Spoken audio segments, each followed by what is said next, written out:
বন্ধু, আমাদের মধ্যে এমন অনেক মানুষ আছে যারা সত্যি সত্যি জীবনে কিছু বড় করতে চায়, সবার থেকে আলাদা ভাবতে চায়। তাদের কাছে সেই প্রতিভাও থাকে আর পরিশ্রম করার মতো উত্তেজনাও থাকে, কিন্তু তবুও তারা জীবনে তেমন কিছু করে উঠতে পারে না। তার একটা বড় কারণ হলো লোকে কি বলবে এই ভয়।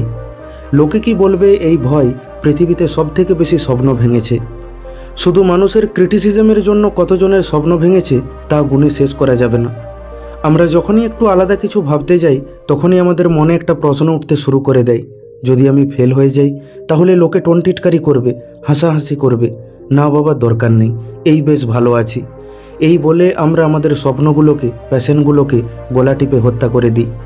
কিন্তু যেই মানুষগুলোর জন্য আপনি নিজেকে আটকে নিলেন, সেই মানুষগুলো কিন্তু আপনার দুঃসময়ে আপনার পাশে এসে দাঁড়াবে না।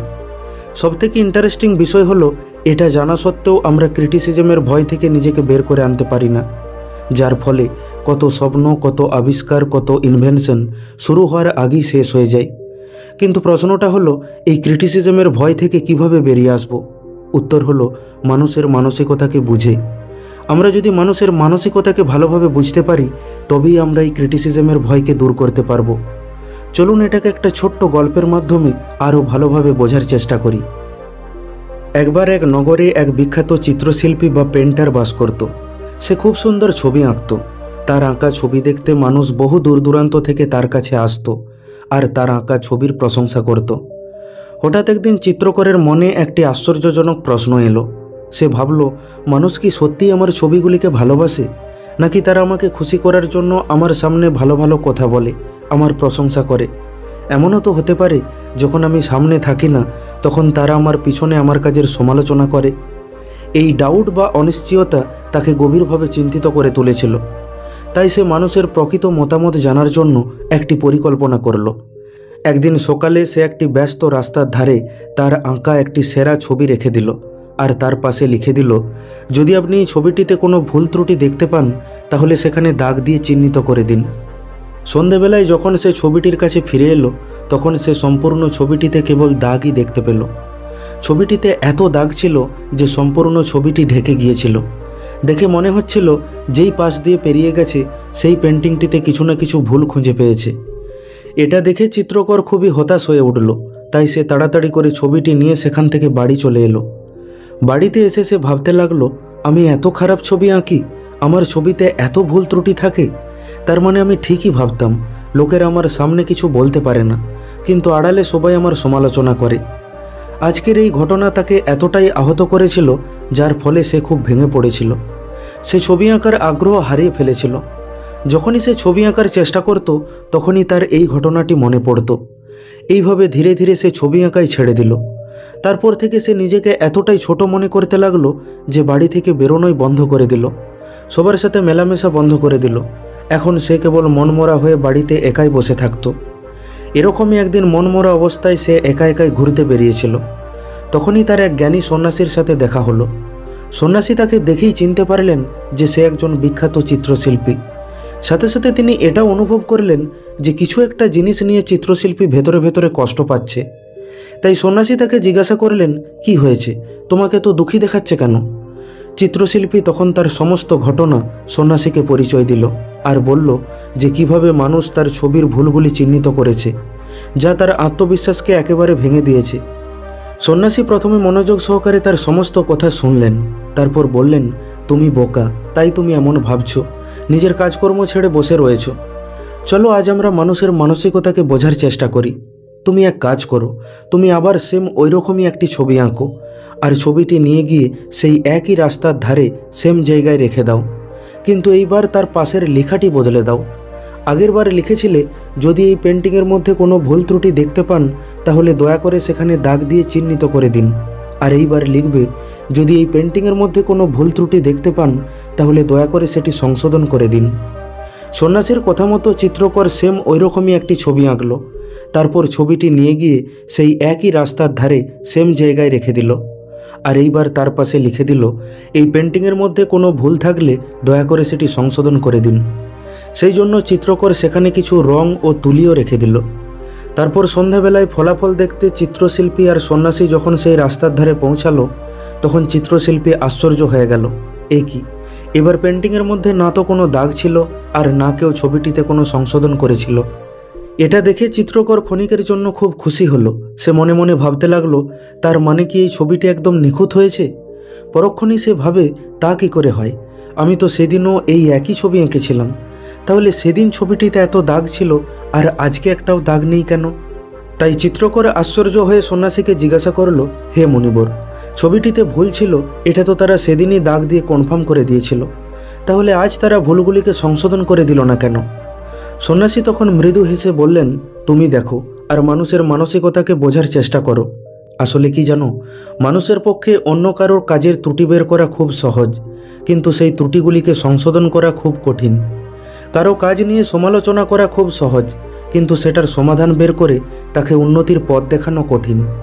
আমাদের আশেপাশের বেশিরভাগ মানুষ শুধু খুঁত ধরতে পারে, কিন্তু সেই খুঁতটাকে কি করে নিখুঁত করতে হবে সেটা খুব কম লোকই বলতে পারে।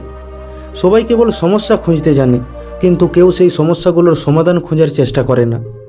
সেদিন তাদের বহু কিছু মনে হয়েছিল, কারণ সেদিন শুধু ভুলগুলোকে চিহ্নিত করতে হতো, কিন্তু আজ সেগুলোর সমাধান করতে হবে। তাই আজ আর কেউ ভুল খোঁজার চেষ্টা করেনি।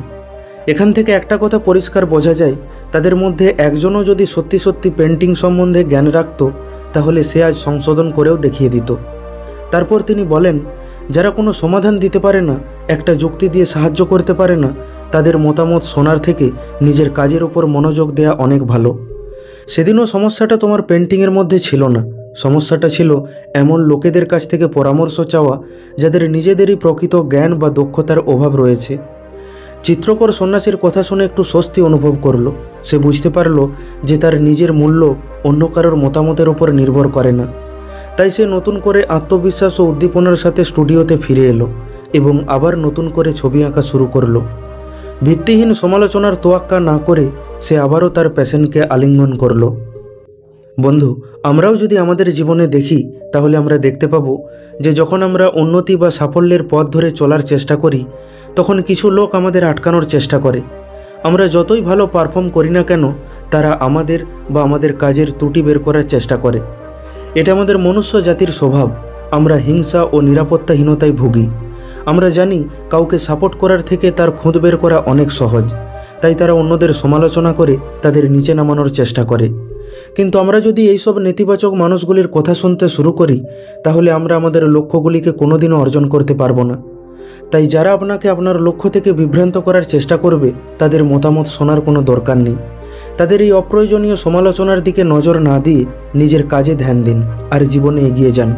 নিজেকে এমন লোকেদের সাথে ঘিরে রাখুন যারা সত্যিকার অর্থে আপনাকে বড় হতে দেখতে চায়, যারা আপনার প্রকৃত ভালো চায়। সর্বদা মনে রাখবেন, জীবনে তারাই সফল হয়ে ওঠে যারা নিজের প্রতিভার উপর আস্থা রাখে, যারা নিজের কর্মের উপর বিশ্বাস রাখে, যারা সবসময় অপরের মতামত নিয়ে চলে, অপরের কথার দ্বারা প্রভাবিত হয়, অপরের কথাকে পার্সোনালি নিয়ে ফেলে, তারা সারা জীবন অসফলই থেকে যায়।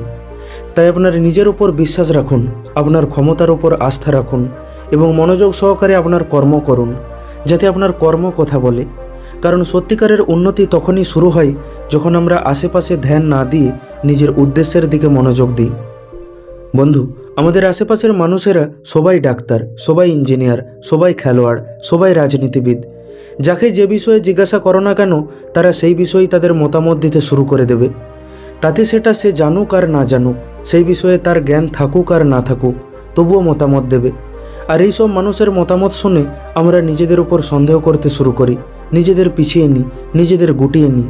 আমরা একটা কথা ভুলে যাই, মানুষের স্বভাবই হলো বলা। তারা কিছু না কিছু বলবে। আপনি ভালো করলেও বলবে, আপনি খারাপ করলেও বলবে, আর আপনি কিছু না করলেও বলবে। তারা সব কিছু এত ভেবেচিন্তে বলে না, তাদের বলা অভ্যাস, তাই তারা বলে। গল্পটাতেও ছবিটার খুঁত বের করার সময় সবাই হাজারটা খুঁত বের করে দিল, সারা ছবিটা দাগে ভরিয়ে দিল। কিন্তু যখন সেই ভুলগুলোকে সংশোধন করার পালা এলো, তখন একজনও এগিয়ে এসে সংশোধন করলো না। তাই কারো কাজে ভুল বের করা সহজ, কিন্তু সেই ভুলটাকে ঠিক করা কঠিন। দেখেন না, খেলা দেখার সময় দর্শকরা প্লেয়ারদের হাজারটা ভুল ধরে, এটা করলে ভালো হতো, এইভাবে খেলতে হতো, যেন কত অভিজ্ঞতা নিয়ে বসে আছে। কিন্তু তাদের খেলতে বলো, হাওয়া বেরিয়ে যাবে। এবার এদের কথা শুনে যদি খেলোয়াড়রা খেলা ছেড়ে দেয়, তাহলে সেটা কার দোষ? তাছাড়া তারা যদি এতই এক্সপার্ট হতো, তাহলে তারা দর্শক না হয়ে খেলোয়াড় হতো। তাই যার তার কথা শুনে নিজের প্রতিভার উপর সন্দেহ করা বন্ধ করুন আর নিজের কাজের উপর ফোকাস করুন। দেখবেন একদিন আপনি ঠিক সফল হয়ে উঠবেন। বন্ধু, ভিডিওটি কেমন লাগলো কমেন্ট করে অবশ্যই জানান। ভালো লাগলে লাইক করে দিন আর আপনজনের সাথে শেয়ার করে নিন। প্রতিনিয়ত এই রকম শিক্ষামূলক ভিডিও পেতে এখনই আমাদের ইউটিউব চ্যানেলটিকে সাবস্ক্রাইব করে নিন। খুব তাড়াতাড়ি ফিরে আসবো অন্য একটি শিক্ষামূলক ভিডিও নিয়ে। ভালো থাকবেন। ধন্যবাদ।